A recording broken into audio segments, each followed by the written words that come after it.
Hey, what's going on? Yes, it really is my birthday. And why am I crouched on the floor talking to you in this live Facebook video? Well, we're going to talk about power meters.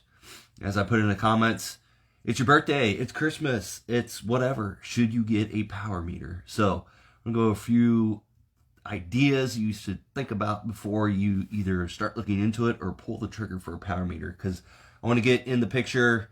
I've got my Vector power meter, and I've also got my smart trainer. It's very dirty, very nasty, and I need to clean it at some point. But the question is, do you need power? Should you get power? A few little tips to think about is, do you already have a bike trainer? So if you have a smart trainer, more than likely it's got power built into it. So you can get it with all your devices. You can get it on your watch, you can get it on your Edge, get it on Zwift, and all those other applications, and you can get power. So when you're doing your training indoors, you can get your power, be very precise. So in that instance, if you're doing most of your training indoors, like I kind of do at this point in time, then maybe having power meter pedals really isn't that important, because to be honest with you, right now I've just taken the batteries out. I don't use my power meter pedals when I'm indoors because I use the trainer for all my sensors. I use it for everything. I use it to control. I let Zwift and Groovy control my trainer, so I don't need it. I don't need the power meter pedals for anything. So, but you first got to just make a decision. Are you going to ride with power, or are you going to do it by heart rate or perceived rate of exertion? So, you need to kind of pick one and stick with it. We'll get into a little bit later maybe why power might be a better option, but at the end of the day, pick one that works best. If you're going to do it by heart rate, you don't need a power meter. I mean, if you like a smart trainer and you like to have it indoors and ride courses and stuff, great, hey, whatever. But then you don't really need to consider maybe power meters for your pedals when you're outside, or your bike in general. So the other question is, are you going to train and race with power? For the longest time, I didn't have a power meter on my bike, but I had my indoor smart trainer. I had a Magnus trainer that was a wheel on and had a power meter. So I was training by power indoors, but then when I go right outside, I had no way to track what power I was at, and it's more about heart rate or perceived rate of exertion. So, if you need a power meter, well, if you're going to train indoors on a power meter and then you go outdoors when the weather's nice, maybe you need a power meter when you're riding outside. It stands to reason. You kind of want to see what you're doing out when you're out riding on the roads, especially if you're trying to kind of do maybe a mild structured workout when you're outdoors riding. So that's train and race with power. But are you going to train with power and then race by heart rate or perceived rate of exertion? So that kind of makes it tough. So again, if you got a smart trainer, you're training by power indoors. If you're doing the bulk, you're training on indoors with a power meter and doing structured rides, you'll get stronger, and you should be able to do the rides outdoors and in your races, but you kind of know where you're at. But if you don't have a power meter to do your races, it might defeat the purpose. If you've got your smart trainer inside and you're doing it by power, and then you go out and do races and other riding without any kind of power whatsoever. So then you have to go by heart rate and perceived rate of exertion, which isn't as precise. So do you mostly ride indoors or out? Even when the weather, I'm wearing a stocking cap hat because it's cold. It's going to snow probably Thursday, and then we're looking at snow Friday, and then like 5 degrees in the morning on a Sunday, and I live in Kansas City, so that's not wholly extreme, but I'm not, even when the weather's nice, I'm not riding outdoors that much. Maybe if I get an opportunity in the middle of the day during a weekday when the traffic's not that bad, I'll go out and ride on the roads. But otherwise, like in the mornings, afternoons, no way. You will not catch me on the road. So I am probably 90 to 95% indoors. So if you're indoors mostly, riding by power and having a smart trainer, maybe that's the best way to go for you. So if you're not outdoors that much, maybe you don't need that power. So maybe that's not something you don't need a power meter for. Do you like data?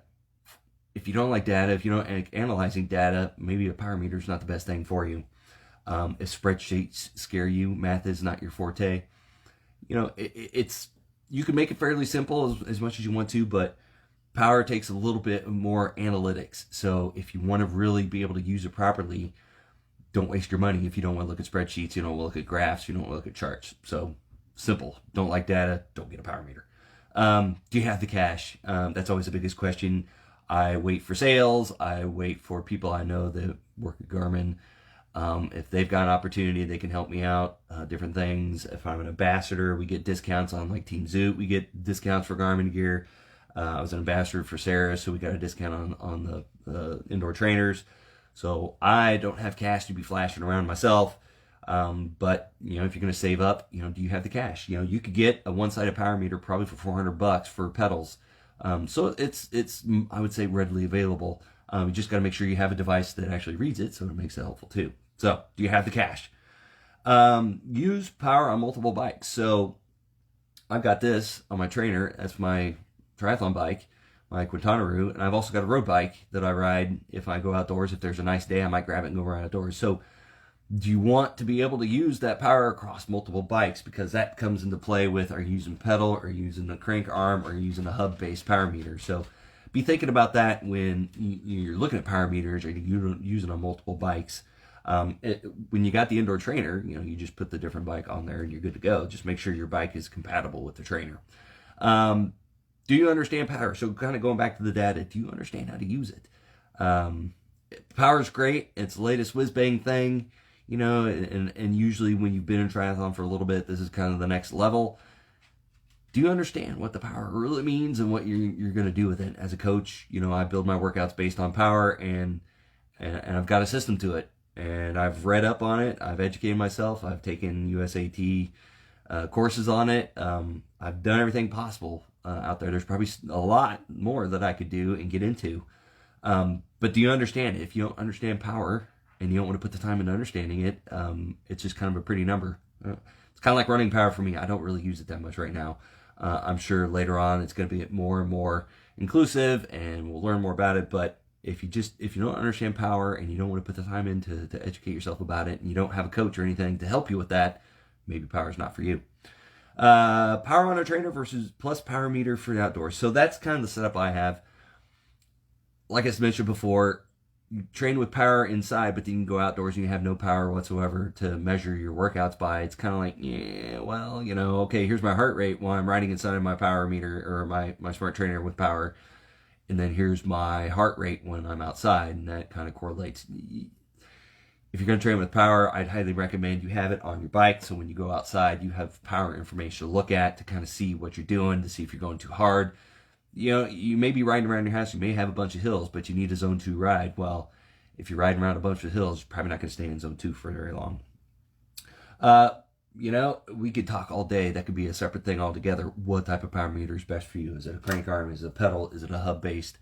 I'm a pedal fan. I think it's just the most flexible for what you got, and it's most cost effective. Kind of gets you, if you sell your bike or anything, the power meter doesn't go with it. So I'm kind of thing. But think about it.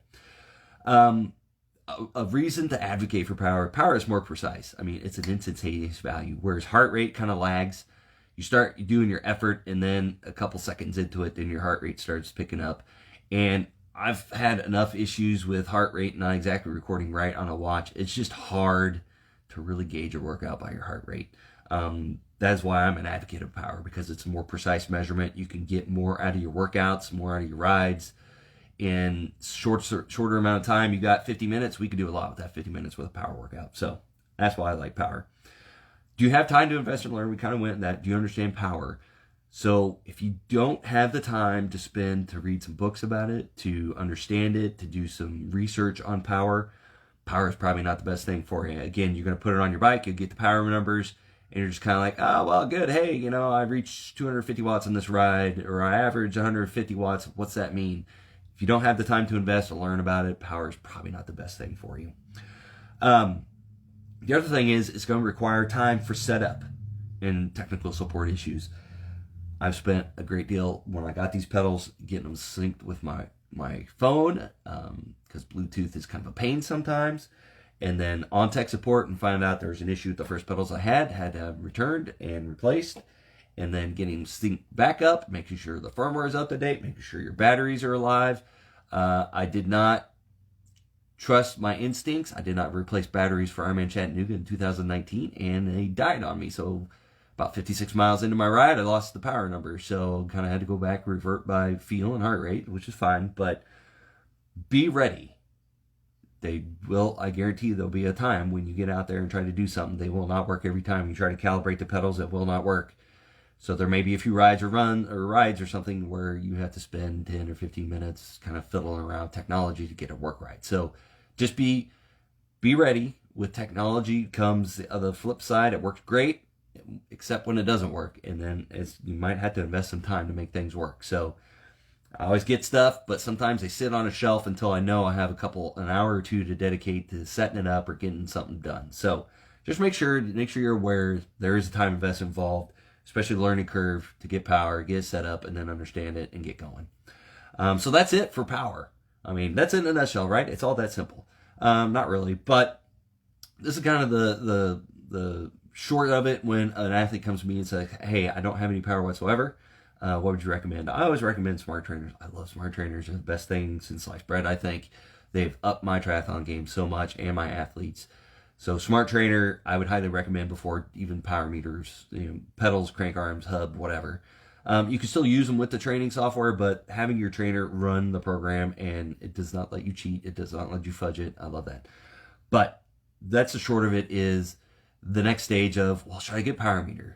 Should I have power on my bike so I can know what I'm doing when I'm outdoors or something like that? So these are things to think about. It's a yes and no question. It may or may not be for you. So hopefully that kind of helps you out. If you have any questions, put them in the comments. Happy training out there. And let's cross our fingers that the weather gets warm and 2021 we see a bunch of races happen. And we'll see you out there on the race course. Talk to you later, guy.